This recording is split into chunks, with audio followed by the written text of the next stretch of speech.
Stampers, it's Stephanie with Creating with Stamps. Today I'm going to share with you how to make this cute card using the new Garden and Bloom stamp set from the 2015-2016 Stampin' Up! Catalog.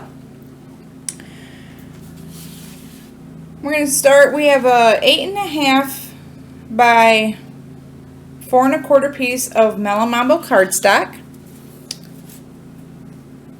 I have a 5 1/4 by 4 inch piece of Pear Pizzazz cardstock. A 5, I don't know if you can see it, 5 by 3 3/4 inch piece of Whisper White. And then I'm using the Designer Series paper pack, the English Garden. It's also new in the new catalog. And this is a 3 3/4 by 1.5 piece, 1.5 inch piece of one of the sheets out of there. And then I also have a 12 inch piece of the Pear Pizzazz cotton, 1/4 inch cotton ribbon. So we're going to start off, I'm using the Garden and Bloom stamp set, which is a 2-step stamp set. It's a tongue twister today. I'm hoping that this camera angle is alright. You can see what I'm doing here. I have a new tripod and trying to figure out angles for everything. So it's a learning video for me today as well. So I'm going to start out, and I'm going to use the outlines of the stamps first. So we're going to create all the outlines first, and then I'll go back and use the solid stamps and fill them in. That's just the way I prefer to do it, because then I can get a feel for how I'm laying everything out on the card. So using the 5 by 3 3/4 inch Whisper White, and I'm gonna use Melon Mambo ink for the flowers. Oh my goodness, can you tell it's Monday? It's just like one of those days. Okay, so I'm going to ink that up. And there's no like correct way to stamp the flowers on there, or the leaves or anything. You just do it however you want to do it. You know, there's no like you have to place it this way or you have to place it that way. You're not going to get in trouble, I promise. And then I'm just going to put a random one right here. Okay? And I'm just going to wipe that off real quick because I need that block.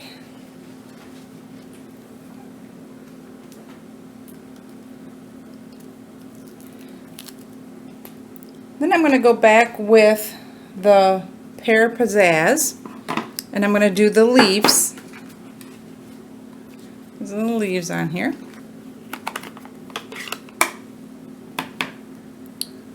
And again, it's just random, whatever makes you happy. There's no, I'll do one there, one there, one down here. I'm going to put the butterfly up here, and the Designer Series paper is going to cover part of this, so I'd want to make sure I have room for the butterfly too, so I don't want to like crowd it too much. Whoops. I love the photopolymers because you can go back and cover it up if you don't push the stamp set down hard, or the stamp down hard enough the first time. Then I'm going to take the little butterfly, and I'm going to use Memento ink for my butterfly outline.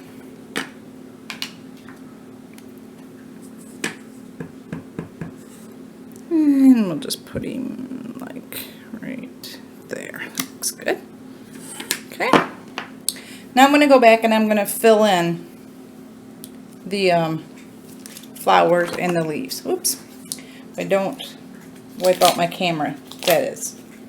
I'm telling you, it's Monday. It's just been a long day already. Alright. So you can either stamp off the Melon Mambo, or you can leave it You know, if you want it a little bit darker. I'm going to stamp off just because it's a pretty dark color. I'm going to go ahead and line it up.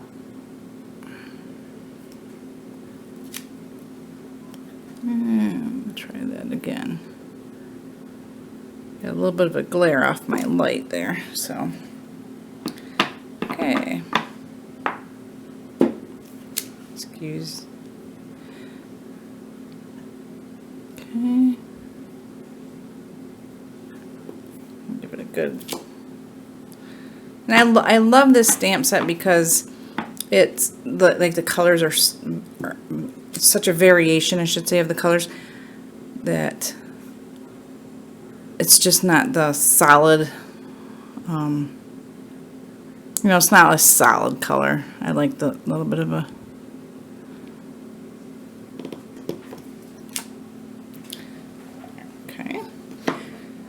Now, ideally, when you're using these stamp sets, you're going to remember which direction you had the leaves, or the stamp, like the first stamp, the outline that we did, pointed, so that you can put the filler stamp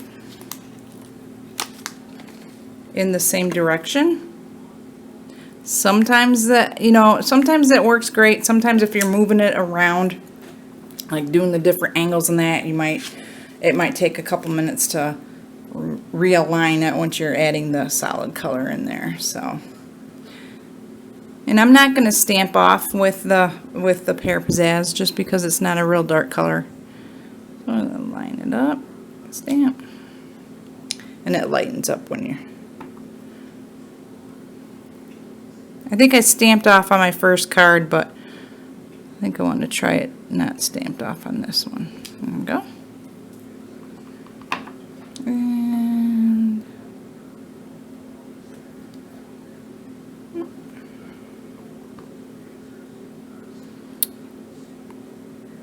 we have a very moist Pear Pizzazz pad. I just re-inked it, so. Alright, and then I'm going to take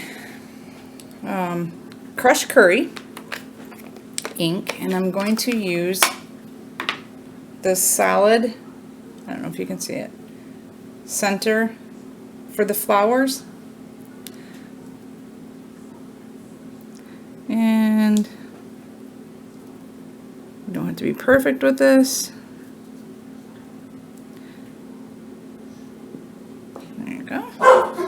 Oh, excuse my dogs. Apparently the neighbors are out having lawn stuff done or something, so the dogs are like thinking that they need to be part of it.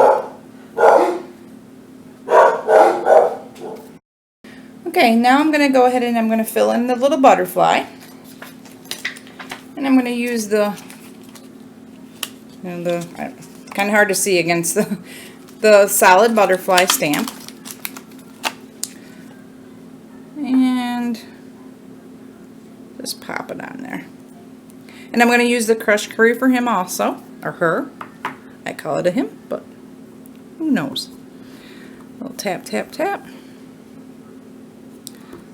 A little bit more there. Then we're going to just line it right up there. There. Alright, so this is the front of the card. Move all these inks over here so I don't stick any paper in them. I've been known to do that a time or two as I'm assembling cards, and I'm like, how did that little spot get on there? Okay, so move all this out of the way. So now we're going to take the Melon Mambo cardstock. Now I've already scored it at 4 1/4 on the long side, 4 1/4. And as usual, my bone folder is MIA, so I'm just going to crease it with my fingers. Then I'm going to take, and the card's going to go this way. So I'm going to take the Pear Pizzazz, and I'm going to layer the Whisper White that we just stamped on top of that.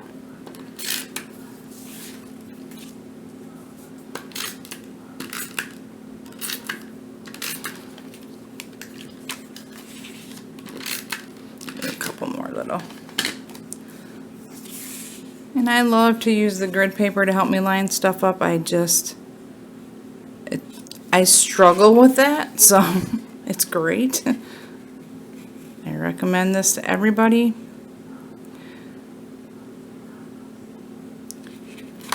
Drawing a straight line is not the easiest, and following a straight line is not the easiest for me, so. Okay, just give it a little push down. I'm going to take the Designer Series paper. It's, again, 5 3/4 by 1 1/2. I'm just going to put some adhesive on there. And then I'm going to line it right up with the edge of the Whisper White. Oops. Helps if you can see what I'm doing here. And just lay it right.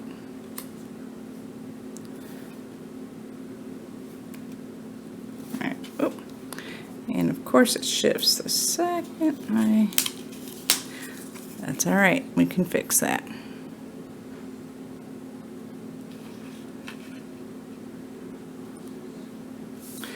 Alright, so I got this far. So I'm going to take the Pear Pizzazz ribbon that I've cut. Again, it's 12 inches long. It's the 1/4 inch cotton ribbon.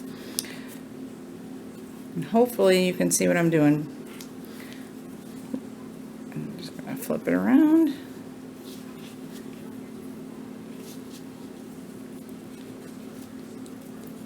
And make a little knot.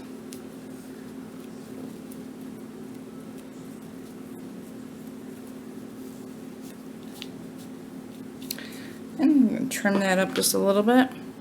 I always like to give myself a little bit of extra length on the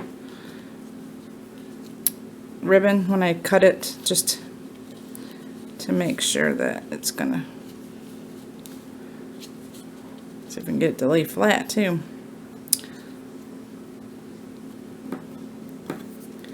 Trim that up just a little bit there. And a little bit there. Alright. So there's that. You can put a glue dot down there if you want to hold the bow in. Under, or the knot, you know, in place. I find though, once I've glued this down, because when I put ribbon on, I use extra adhesive on it. Or the fast fuse even. I didn't bring my fast fuse up with me though.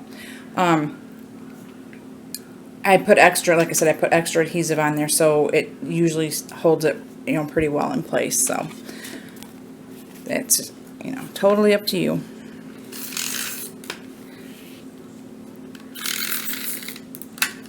Just gonna put some adhesive, and then I do a little bit on each side of this strip too, just to kind of give it a little bit of extra.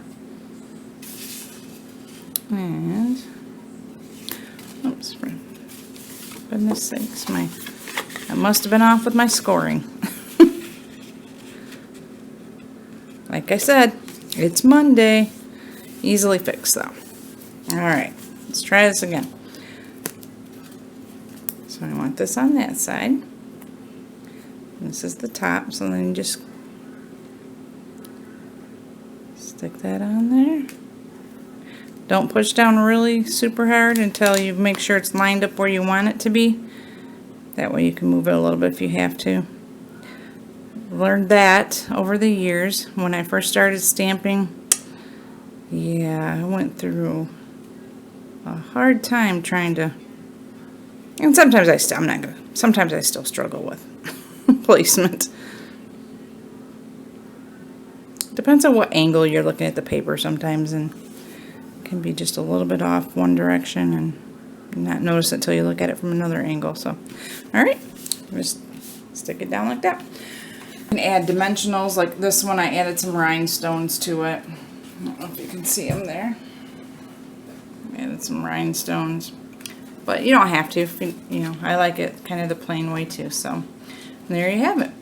The fairly quick and simple card. It's, like I said, it's made using the new Garden and Bloom stamp set. I will put a link to my website below the video. I will also put the sizes and stuff for the papers and the types of papers I used in the video, so don't worry about trying to write them all down right now. Hope you enjoyed making this card with me, and happy stamping!